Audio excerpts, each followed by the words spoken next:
Another juicy one. Here's the question asking for a friend.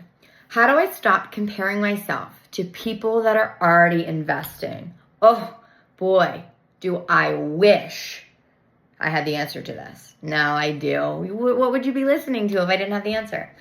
So here's the thing. It is all about reprogramming and your judgment about yourself, your position, where you are. We have these stories that we layer on about where we should be, right? We keep shooting ourselves.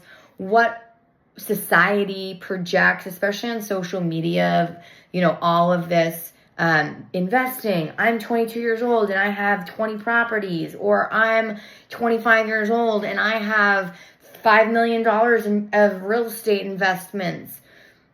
First of all, comparison is natural, but it becomes toxic. I don't have to tell you that, you know that. So how do you stop comparing yourself? Let's break it down to the science. In order to stop anything, because comparison is a habit at this point. You're just doing it. It's like that knee-jerk reaction. You're not intentionally wanting to compare. It's just a result of the conditioning that has been your life, right? And so the first thing that you need to do in order to stop comparing yourself to other people in their journey that are already investing, that have a ton of success, is become aware. So if you're already aware that you're comparing yourself to other people in a position that you'd like to be in, fabulous. Awareness is the first step in the process. Once you have that awareness, what happens actually at a neurological level in the brain is you can start to become aware sooner to the comparison, sooner to the judgment. So let me give you an example. You're scrolling through your feed, and just as a piece of advice, I would suggest only following inspiring people and maybe hiding some people that trigger you for a little while until you get a grip on your own level of comparison and your own habits, okay? So you're scrolling, here's a scenario, and you see someone that's posting about their 25 doors under 30 years old, and they have been investing for XYZ. First and foremost, I want you to take a step back, because there's only one of you in this world. And you likely have had a journey up until this point. Whatever that looks like. You have some type of skill sets, you have some type of education, you have some type of value that you bring to this world. So just for a moment, appreciate that.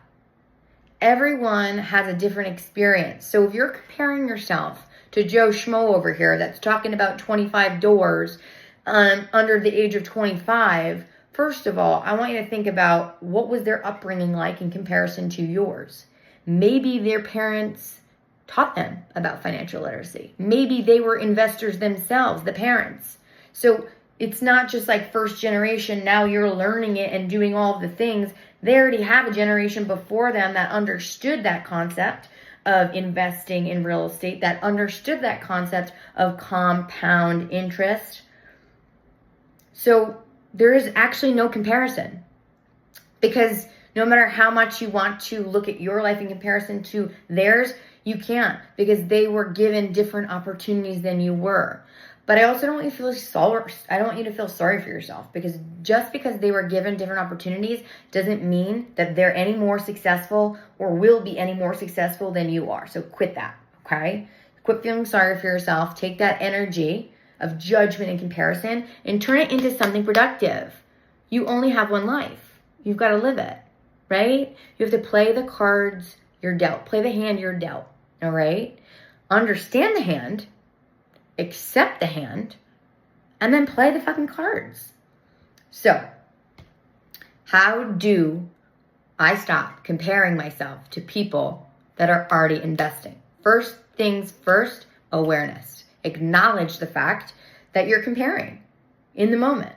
The closer you can get to being aware of the comparison, the easier it's going to be to break that habit, But this is exactly what it is. It's a habit. A lot of the things that I talk about on Asking for a Friend are habit-based because that's my background. I'm an educator, first and foremost. Alongside being a realtor, investor, and mentor, my passion is education. So I like for you to understand the process of learning alongside how do I make deep-rooted, long-lasting change, not just superficial change. So if you truly want to stop comparing yourself to other people, regardless if it's because they're already investing, they've got more doors than you, or whatever it is, you have to become aware.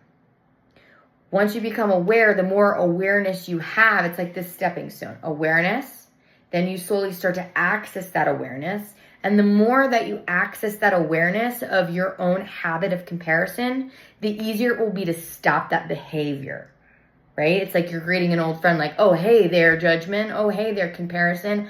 I've seen you before. You've been around these parts. I don't need you. You're not actually benefiting me. You're holding me back. Right? So the more times you do anything in life, the easier it becomes. It's called repetition. And that is the process of learning. That is the process of building a habit and building a skill set. So in neuroscience, it's called automaticity, right? So my whole kind of adage here, I'm using my hands a lot to kind of visualize here.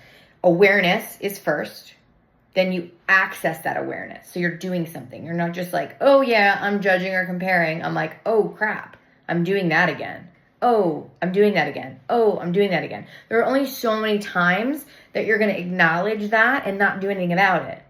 Eventually, those neurons fire together, they wire together, and it builds something called automaticity. So you can quickly catch yourself in comparison and dismiss it, right? I'll give you another analogy just to help this sink in. When you were first learning to ride a bike, right? You probably fell a couple of times. You got back up. You learned. You fell a couple of times. You learned. You fell a couple of times. And then all of a sudden, you just take off and you don't fall anymore. That's that automaticity. That's that building a habit in the brain. But it takes awareness. And the hard reality is that most people don't want to admit that they are, or most people don't want to bring that awareness to the forefront because it's hard, because it's going deep and actually like trying to work on the internal aspect of what's happening, right? We don't want to face the reality of the judgment or of the comparison. But when we sit long enough in this awareness, we begin to find a solution, okay? And here's just one more little nugget for you. How do you stop comparing yourself to people who are already investing? Surround yourself with people that are doing what you want to do and ask questions. Get curious. Learn. Take a course, right? I love buying courses because it expands my knowledge. Here's a fun quote for you. The mind once stretched by a new idea can never regain its original dimension. Deep. The mind once stretched by a new idea can never regain its original dimension. So, my advice to you is be so busy bettering yourself in any way, shape, or form, whether that's learning a new skill, joining a new group, buying a course, connecting and following positive pages like Unlocking Health and Wealth. Fill your time with that, and you will slowly start to see the comparison fade away because it's no longer serving your goals and your vision for the future. Let me know if this one was helpful. It's a question that comes up. It's not something that goes away overnight. It is something that constantly comes up, and this idea of like new level, new devil. So even when you feel like the comparison is just not there anymore, I promise you it probably is. And you just need to continue to bring awareness and work through it by supporting yourself with tools, resources, people that lift you up to the level of where you want to be. Because at the end of the day, you're still going to feel that sense of lack in comparison if you see people that are doing what you want to do, but you're not taking action. Let me know what you thought about this episode. And once again, if you have any questions that you're quietly asking yourself or potentially Googling, drop them in the comments. Would love to bring them up on a future episode. Until then, we'll see you next time.